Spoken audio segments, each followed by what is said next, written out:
ค่ะไลฟ์สไตล์บายถาติกุลสวัสดีค่ะวันนี้จะมาแนะนำเมนูเพื่อสุขภาพยำวุ้นเส้นหมูยอเห็ดโคนญี่ปุ่นสวัสดีค่ะมาดูเลยนะคะเย็นวันนี้เป็นเมนูเพื่อสุขภาพนะคะเป็นยำวุ้นเส้นผสมกับเห็ดนะคะแล้วก็ตามด้วยหมูยอนิดหน่อยนะคะฝากกดติดตามช่องถาติกุลชัยวันชาแนลด้วยนะคะ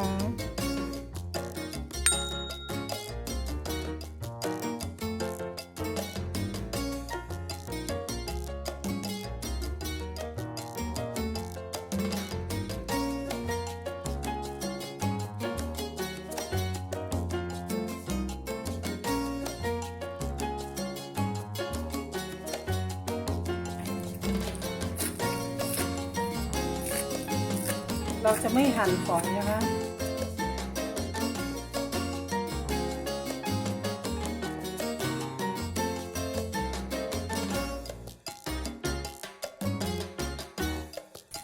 ลวกเห็ดนะคะ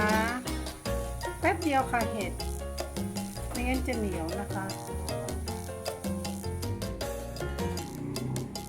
โอเค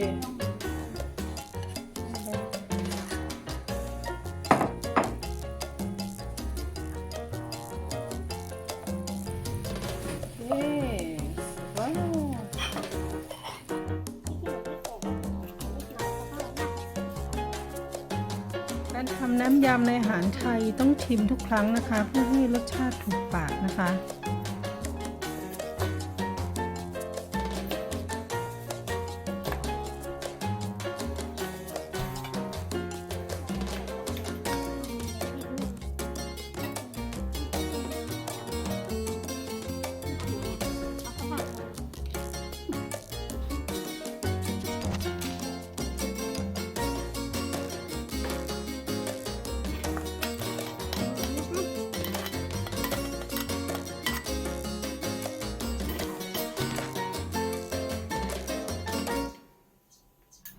จริงๆเราทำไม่ได้ทำแล้วอ่ะลูก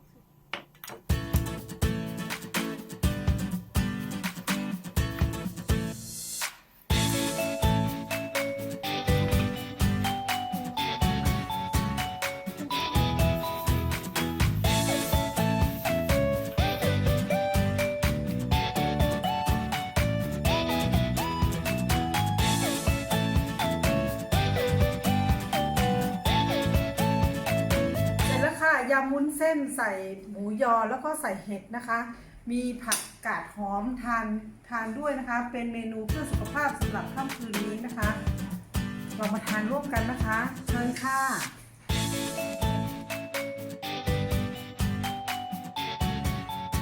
ฝากเมนูเพื่อสุขภาพยำวุ้นเส้นหมูยอเห็ดโคนญี่ปุ่นนะคะปรุงรสตามชอบใจนะคะไลฟ์สไตล์บายถาติกุลพบกันใหม่ในคลิปหน้านะคะสวัสดีค่ะ